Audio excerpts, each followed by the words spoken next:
In this video, we're going to talk about making a maquette. I'm going to show you how and the importance of why to make it. So again, to recap, I'm doing the rhino beetle. I've got my sketches out. I've got my computer with great photos of the rhino beetle. And I am going to spend no more than about 10 minutes making what we call a maquette. M-A-Q-U-E-T-T-E. And a maquette you want to think of as a small sculptural sketch. Why is it important? Well, it helps you figure out how to build something on a larger scale, proportions. So how big is the head compared to the body, and balance.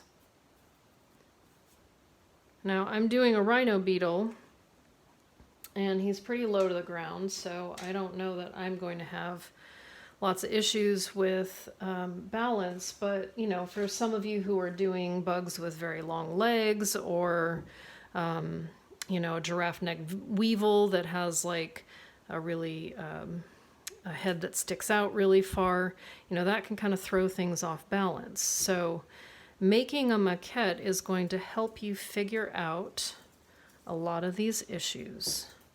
So I'm just taking off a length of some of this thinner craft wire, and I'm just going to start somewhere. You know, start at a place that's logical for you. For me, starting with the legs makes the most sense, because I'm thinking of like building from the ground up. And I will also say that legs are something that people kind of tend to forget about in this process. So don't forget about your bug's legs. They are really important, and if it's up off the ground, and most of them are, they're going to need to support whatever you make. So I'm going to, in my maquette, not make one leg at a time. I'm going to make all 6 legs so that they're one single unit. And I have found that over the years of creating this assignment, that is a really smart way to build your bug. So your maquette should be quick and messy, right? You just spent 2 weeks making really tidy, neat forms. Here's your chance to do the opposite. So I'm just taking, and I'm twisting the wire to make the legs. And I'm doing that because the moment you twist 2 strands of wire together, you get something that is automatically stronger. So as you go to build the bug, you're going to want to think about an armature. And you want to think about an armature as a, hang on, let me figure out how to spell this, structural skeleton.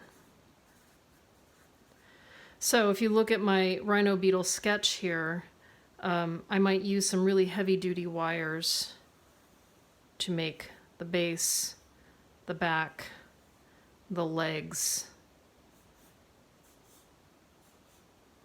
right? And the armature is a functional thing because it's like the bones that hold everything together.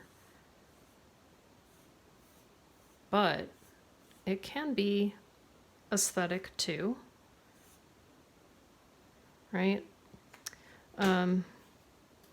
So what you create in the maquette will by and large probably be the lines that you need to create for the armature.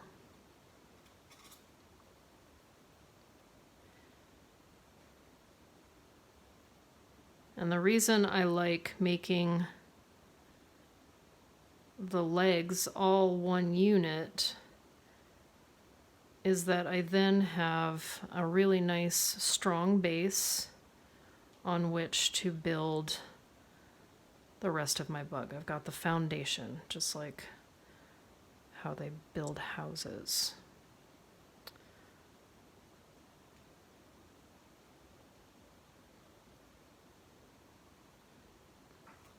I'll move this off to the side so it's not competing for your attention.